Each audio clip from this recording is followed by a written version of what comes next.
Hi everyone. Just thank Mauro to give me 3 minutes to present this topic. We have been discussing about some updates on lithium batteries that we consider interesting to pass you quickly the message. And as Nicolas said, I will be available in the Coffee of Experts. So if you need some clarification, we can discuss afterwards. So just to highlight that the applicability of special conditions, it has been updated. So far for CS23, it has been used for CS25 and 29, and for CS23 and 27 only to main batteries, but was not so explicitly mentioned. So we want to clean up this situation. And now CS23 level 4 and CS27 category A are lithium batteries will need some special condition, means of compliance. I will explain quickly afterwards. For lower categories, we plan to accept some proportionality. So for level 3, 2, and 1 and 27 non-cat A, EASA will evaluate as we do today, depending on the risk introduced. Okay. So just it's important to highlight that this approach is not harmonized with FAA, because FAA principle on the paper at least applies to all categories. So if you plan to validate with FAA, please check the potential discrepancies on means of compliance. This is very important.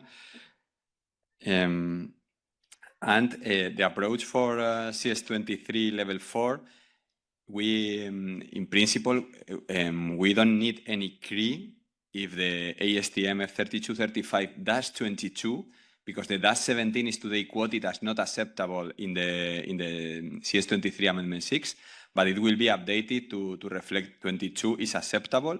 Okay. In any case, it's possible to use a CRI means of compliance on 23. Okay, for rechargeable.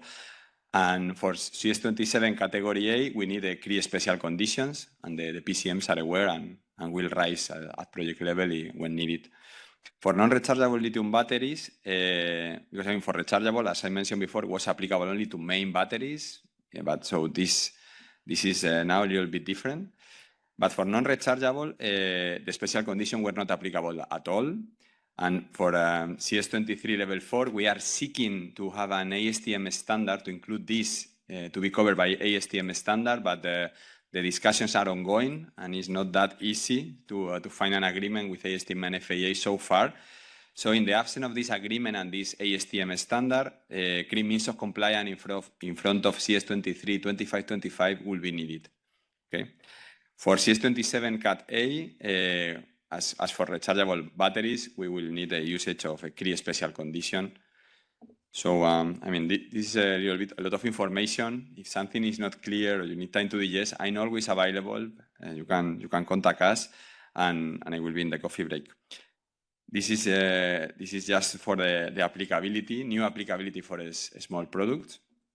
And the second topic I want to present quickly is that what are the plans for non-rechargeable lithium battery on means of compliance.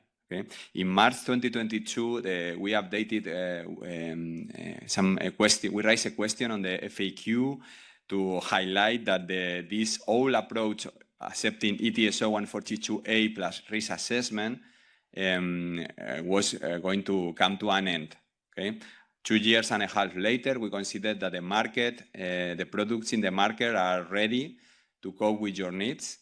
So this, we want to highlight that after 30 of June 2025, we are not going to accept anymore as an alternative means of compliance ETSO 142A equipments. Okay, and we expect ETSO 142B or the 0227A compliant equipments in the aircraft. Okay, for all the applicable categories that we highlighted before, means CS25, 29, CS23 level 4, and CS27 Cat A. Okay, so I think it's an important message to highlight this. This information is available in the EASA FAQ. If you have some doubt, here are the links, so they will be available for you if you want to have a look, but it's more or less in line with the presentation.